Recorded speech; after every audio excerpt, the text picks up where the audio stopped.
Warning. Please do not be so quick to judge the events and people that took place in history. We have the gift of looking at it, knowing the outcome, and looking at the bigger picture. They did not. So think critically and let them deviate on this journey through history. History, in an odd way, manages to connect everyone across the globe. It manages to connect me and you and that person across the street from me and someone on the other side of the world. Greetings. My name is Alith Roos, and this semester I found out I'm a product of the Western world. It all started when my Canadian dad met my Colombian mom in Bogota. There, I was born, and we moved here, Ottawa, Canada, for them to raise me. And well, that's not where my lineage or even my ancestors end. I found out that my ancestors trace back to Spain, Germany, Austria, the Netherlands, England, Scotland, and even Ireland. Their blood courses through my veins. My ancestors were present during historical events that took place all across the globe. And now, that might not have meant much to me 4 months ago before I understood the historical context. But it sure does now. Well, let's get started. Let's just say Western civilization started with the end of the world. Now imagine that in the span of 4 years, 15% of the world's population died. That was the reality of the Black Plague. This great pestilence killed demographics, social and political movements, and the economy. With the death of at least 25 million people in Europe, the world would not regain this population again until the 16th century. From the 900s to the 1200s, Europe saw 300% population increase, leading to a population of 75 million. This set up the climate for this deadly disease. This disease was believed to have been found on contaminated fleas that inhabited the fur of poisoned animals. It had struck India, Crimea, and Mongolia. The Mongols even went so far as to use it for biological warfare against the Genoese. The Genoese, who fled to Byzantine Empire over the Black Sea, carried the disease to the port cities, and first touched Europe when it hit Sicily, Italy in 1547. The overwhelming death that ensued would spread inland across Europe. The symptoms began as the bacteria built colonies in the lymphatic system, the source of fighters for foreign bacteria. From 3 to 8 days, the lymph nodes would reach the size of an egg. Next, the germs would target the organs, causing blood to ooze from the skin and dark spots to appear. As the nervous system crashed, the mouth finally gaped open as the skin blackened from internal bleeding. Thus, we reach the end of the cycle as the disease goes to search for a new host. And that was the reality. Blame was placed on the poor and those who were Jewish, spreading accusations of conspiracy to poison the water and causing outright persecution. Flagellants raged the towns, men who would beat themselves with whips in order to appease God in hopes of receiving pardon for humanity's sins. In 1349, Pope Clement issued the arrest of these flagellants. By 1348, the disease had crossed the English Channel, spreading to Ireland and Scotland. Animals were running wild and wolves were even infesting the cities. A new sentiment of pessimism spread at the dark realization that even the most holy were not exempted from this torture. The absolute and swiftness of life was everywhere. No bells tolled, and nobody wept, no matter how hard the loss, as everyone expected death.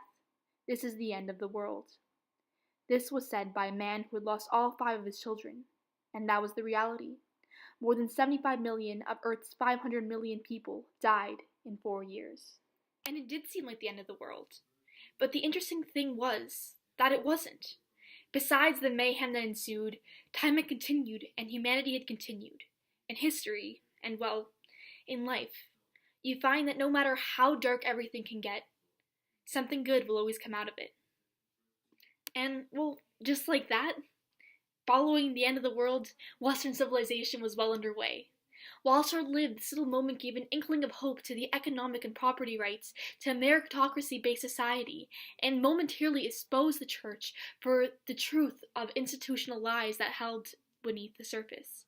That is what was below the surface, and that is what came after the end of the world.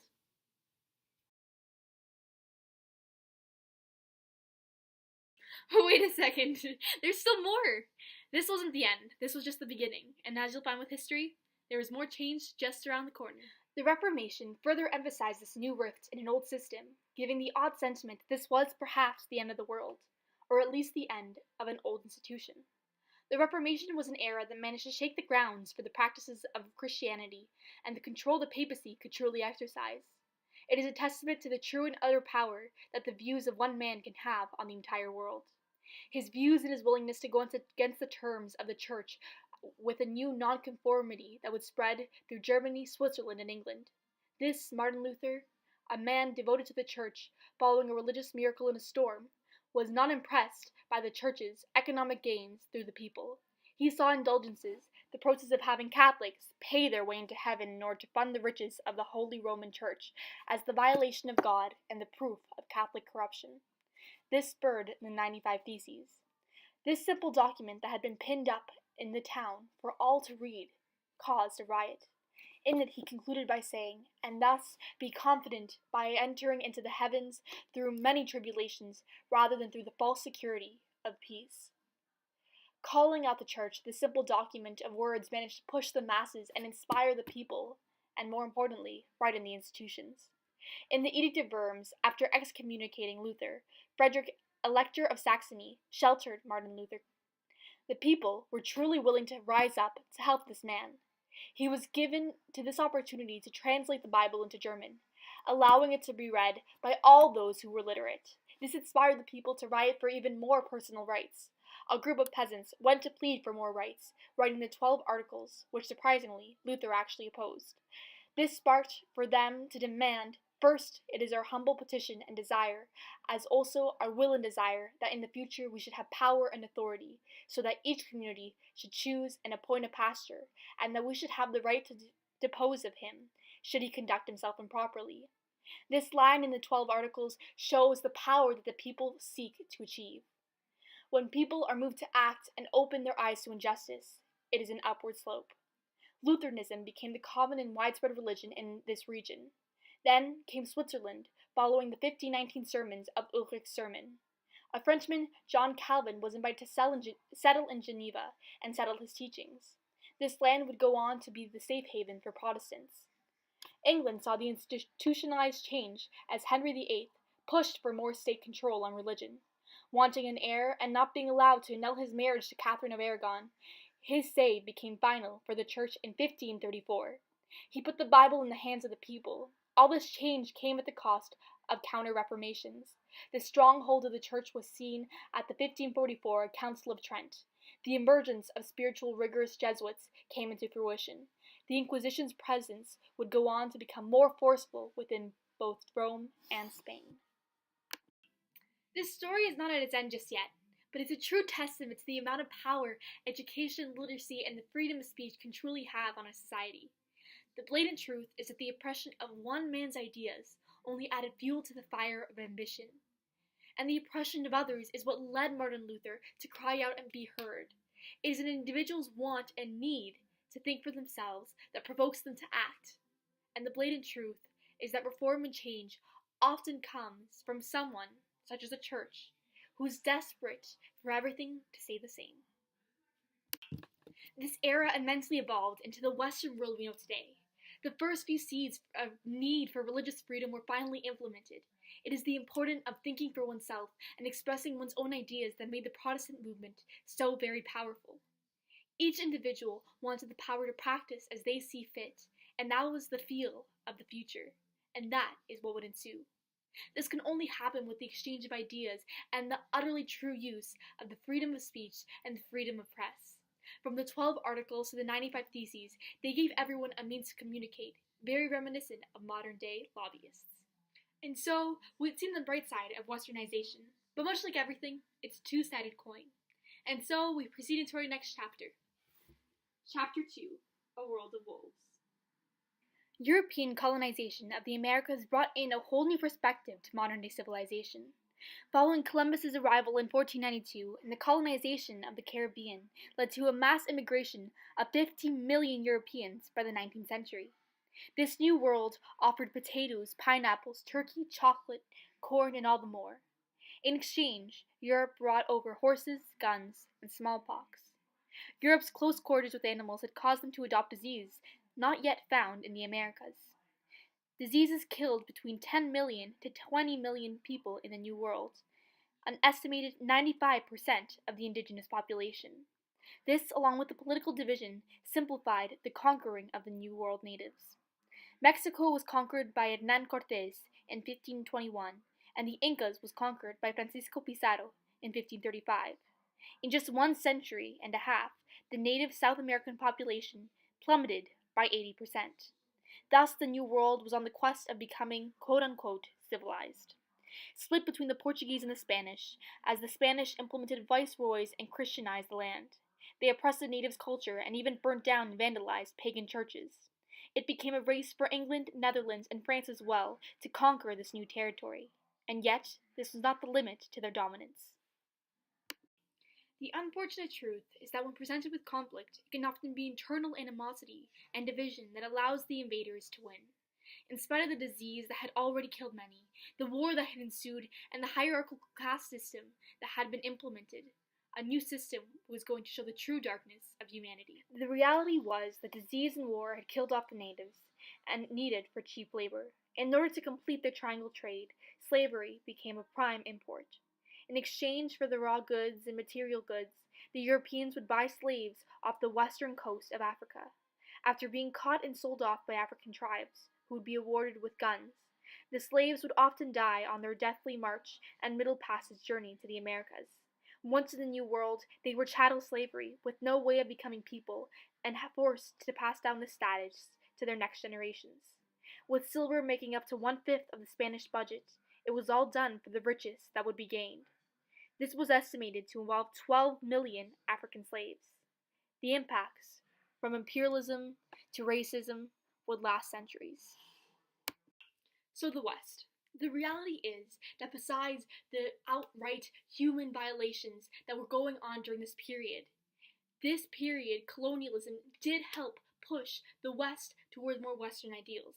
This is seen blatantly with the use of the triangle trade, as the raw goods from the New World are brought over to Europe in order to become material goods in exchange for the labor force, slavery, that's being provided by Africa. While this saw the rise of slavery, it also shows the reminiscence and the seeds for globalization. The connected forces of 3 different regions in the world working together to produce materials is a huge factor to the free market that exists today within our economy.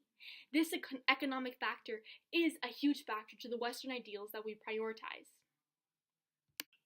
Through the mixing of the African cultures with that of the Europeans and the Aboriginals, we saw the fruition of multiculturalism in South America.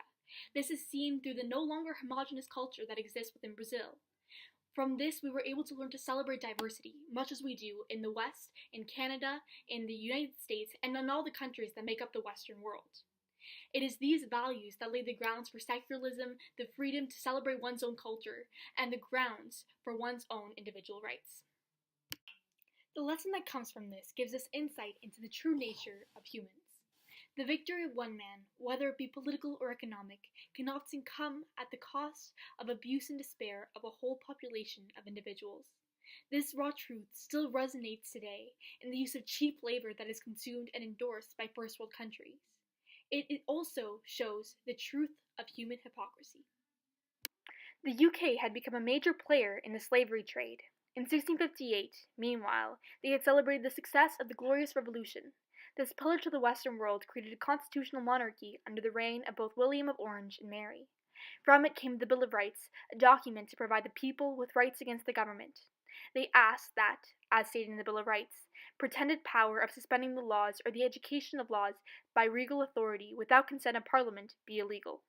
They further fought that the freedom of speech and debate or proceedings in Parliament ought not to be impeached, as stated in the Bill of Rights. In order to further the pursuit of Western values, they had gained freedom of speech, democratic rights, and more secular rights. This is the same country that is restricting on Africans' bare rights to be viewed as human and treated so. It is this hypocrisy and outright abuse of humans that reminds us that we may be living in a world of wolves, and as the proverb goes, man is a wolf to man.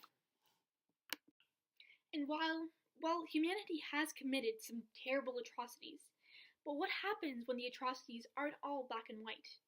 What happens when good intentions lead to terrible actions? Well, that's what happens in Chapter 3, The Price of Liberty. Charles Dickens described the period before the French Revolution as the best of times and the worst of times, the spring of hope and the winter of despair. This represents a climate of extreme poverty paired with the progressing utopian Enlightenment ideals which fueled this new era. It began with the monarchy's economic failure. Following the funding of the 7-Year War and the American Revolution, they landed in an immense debt. Little did Louis XVI know at the time that it would be his funding of another revolution, in spite of the British, that would fuel the revolution that would cause his own death. Oh, the beauty of historical irony. Well, up until this point, the Third Estate had paid all the taxes, exempting the rich due to their privilege, and so, in this crisis, the Third Estate was invited to the calling of the Estates General. The king had been rude to the Third Estate, apparently making them wait for 3 hours. Unfortunately, making up 97% of the population, the voting by estate often left the majority oppressed to silence. They felt the time for change had finally come. On June 17, 1789, they declared themselves the National Assembly. After being locked out of the Estates General 3 days later, at Louis's discretion, they would go and decree a tennis court oath with the goal of rewriting a French constitution. The voice of the people was finally making a change. On July 14th, in order to attain military powder and arms, the citizens attacked the Bastille, killing guards and tearing down the prison, a symbol of national oppression, piece by piece. From all this fighting came a document to summarize Western values, the Declaration of Rights of Man and the Citizen. These basic civil rights began by saying, men are born and remain free and equal in rights. Social distinctions may be founded only upon the general good. The idea of this general good and rights for all were a manifestation of Enlightenment ideals and have passed on today. This was not even close to the end of the Revolution. Louis's negligence of this new historical document pushed them, the citizens, to have the Women's March to Versailles. They forced the monarchs to be in Paris and moved them to the Palace of Tuileries. The revolutionaries wrote a new constitution, even allowing religious freedoms to Jews in 1791. The church lost vast amounts of its status through the civil constitution of the clergy. It announced that all other bishops in the 83 departments of the kingdom are and forever shall be abolished. This was the first step towards a new-found secular law. With the creation of the Legislative Assembly on October 1st, 1791, this legislature was a voice of the people that did not like the monarchs. A radical political wing, known as the Jacobins, were advocates in this new assembly. One of the most renowned was Maximilien Robespierre, a representative known for being so moral he is referred to as the Incorruptible. Unfortunately, the external forces of Austria and Prussia put pressure on this new republic. With the encouragement from Jean-Paul Marat, a journalist, the September massacres ensued. This included the killing and raping of counter-revolutionary prisoners. More than 1,200 people died. The revolution had taken a dark turn. On September 21st, 1792, the French Republic was proclaimed by the nation, but was divided. Moderate Girondins were much less apt to the radicalism of the sans-culottes and the Mountain. But the end was decided when Louis and Marie Antoinette were put to death by guillotine. This new machine, meant to provide a swift and equal death for all, was a symbol of the intellectually savage revolution. From September 1793 to July 1794, the revolution took a sinister approach through the Reign of Terror. This system, often promoted by Robespierre, allowed all enemies of the revolution to be arrested or even killed. 300,000 men were arrested as a result, and 20,000 were killed. This new era of fear was pushed by committees, more specifically, the Committee of Public Safety. They were provided with absolute power of veto over the legislature. The terror killed itself. On July 27, 1794, they had called for Robespierre, crying, "Down with the tyrant!" realizing he had gone too far. He, the Incorruptible, was now killed by his own creation on July 27th. The fall of the terror ushered out an old era, only to carry in a new dictator with new goals, but never to forget the power of a tennis court. The Western values were all exemplified in this era. The striving for a democratic government that represents the majority was the rooted cause for this time period. The civil constitution of the clergy provided a newfound strength to the government that no longer relied on a religious institution. It had attained a secular status. This was taking steps further, providing an individual rights of religious practice for Jews, a historically marginalized group.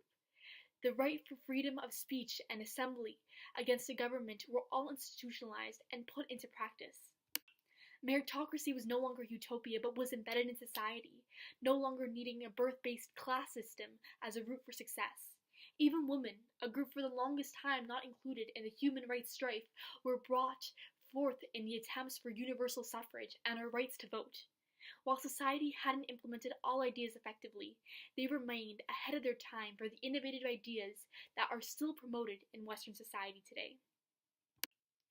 This time period, while a success for progress, sheds a negative light on the reality of attaining liberties. In this pool of historical lessons, we learn that all political advancements come at a cost. The oppression that would ensue in the process of attaining liberty creates a juxtaposition that still baffles society today. When even the most incorruptible become corrupt, we're left questioning how good intentions are not always on par with the realities of dangerous executions. It stands to balance the taste of bittersweet victory and liberty tainted by the blood of those who did not always fit in our ideals of a utopia. And now, fast forwarding in time, we see how these historical lessons and these Western ideals can fit into a new modernized society. Well, welcome to Chapter 4, The Reality of Modernization. The two great wars that ensued would show the true new extent of modernization when paired with the catastrophe of conflict. Following the assassination of Franz Ferdinand by a Serbian revolutionary group, war had ensued. While this was found as the immediate cause, the culture of nationalism, militarism, imperialism, and alliances were what truly inspired the Great War. The alliances inspired countries to unify, involving various countries and colonies around the world. The newfound war strategies of gas, artillery, and machinery allowed this war to be fought in the form of a trench war. While idealism allowed all the nations to believe it would be a quick war, the reality was much more disappointing. This war would go on to last about 4 years and kill more people than any other conflict up until that point. This war with no ideological basis, but largely inspired individuals based on nationalism. In the home front, with men at war, many nations saw the rise of female power in the workplace. By the end of the war, 30,000 women were working in the munition factories in Canada. In 1918, this meritocracy also provided them with the right to vote for women above the age of 21. Officially over in November 11, 1918, the war was settled following the Treaty of Versailles. With the depletion of resources and the USA fueling the opposition, Germany had to accept the accountability for the war. The Treaty of Versailles states, "The Allied and associated government affirm, and Germany accepts the responsibility of Germany and her allies for causing all the loss and damages to where the Allies and associated governments and their nationals have been subjected as a consequence of the war imposed upon them by the aggression of Germany and her allies." This national death sentence forced Germany to limit their once great military to 100,000 soldiers, surrender all the colonies and 13% of the land in Europe, and pay for reparations. This German sentiment for unnecessary blame spewed anger, resentment, and humiliation. This, paired with the pending fear of Russian communism and the economic crisis that caused famine, set the climate for fascism to brew. From this came Adolf Hitler, the leader of the Nationalist Socialist Party. They preached a fascist doctrine that encouraged German nationalism, the restoration of the Great Germany, and anti-Semitist views. On October 5, 1938, Hitler said in a speech, "In the history of people, the year 1938 will be a great, incomparable, proud year." Later historians will show that her German nation found its way back against the position of an honorable great nation, that our history had once more become a worthy history. They placed the blame for the loss of World War I on both communists and the Jewish populations. And with the involvement of France, Great Britain, the Soviet Union, and the US versus Germany, Italy, and Japan, the war began. The German nation began the Holocaust, the extermination of those who did not fit into the ideal race, and those who they saw fit for the blame of the World War I cause. This mass killing resulted in the death of over 6 million Jews.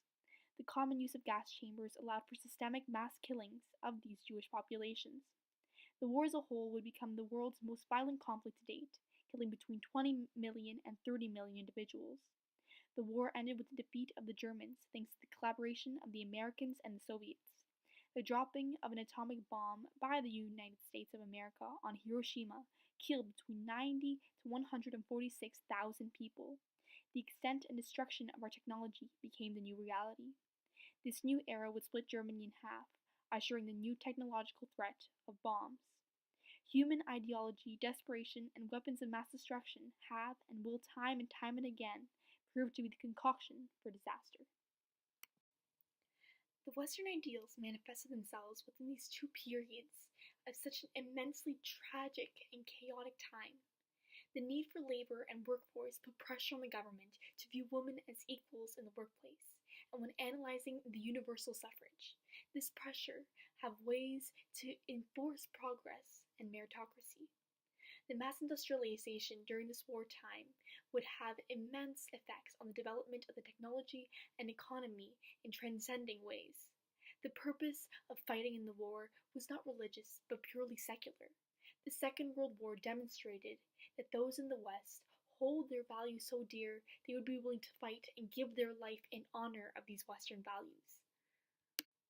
They would do so for a stranger on the other side of the world.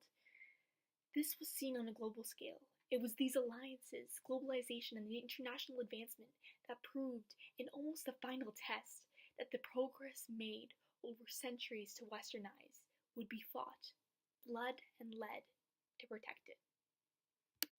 The lessons that came from this war, much like many other historical lessons, hold a much darker story. Many people saw fascism as the utopia to re-establish the German dominance. The unfortunate truth is that many things that sound nice in theory may not always execute properly in practice. Furthermore, the blatant repercussions caused by the Treaty of Versailles were both dangerous and chaotic. This document was one of retribution to humiliate Germany on the public stage. The lesson holds that while restitution will provide closure, retribution is an endless game of back and forth, where everyone loses. It was retribution that led to the West's continuation of conflict. The hopelessness that ensued demonstrated that people, when in a state of hopelessness, will follow any beacon of hope, regardless of how dark its source. The end. Well, kind of. Well, we had come to the temporary end of our journey, but there's still so much to discover, so many things that are left unknown. While we'll never be able to completely understand those who lived in the past, we can strive to learn about it and appreciate it in order to better understand our own presence. Learning history will not provide humanity with all the answers, but it sure will be a slight bit of advice from our old ancestors who have done this all before. The reality is, bad things have been happening for all of history, and will continue to happen. This is not a negative light, but is the reassuring reminder that good always triumphs, and tomorrow is just around the corner. History manages to teach you about your past, your present, and your future. It teaches us about who we are and the triumphs and the losses we're capable of. These people I've described today are not unlike me, or you, or the person across the street from me, or someone on the other side of the planet. They had families and friends, and were learners of life just like me. Someday, we may be the ones being studied and analyzed by a grade 12 history class, doing a high school summative. It holds the weight of what lesson we want to leave behind, and what legacy, one of progress or shame, we will want to pay for the future generations. And so, may we learn about the past, cherish the present, and shed brightness into the future. Thank you.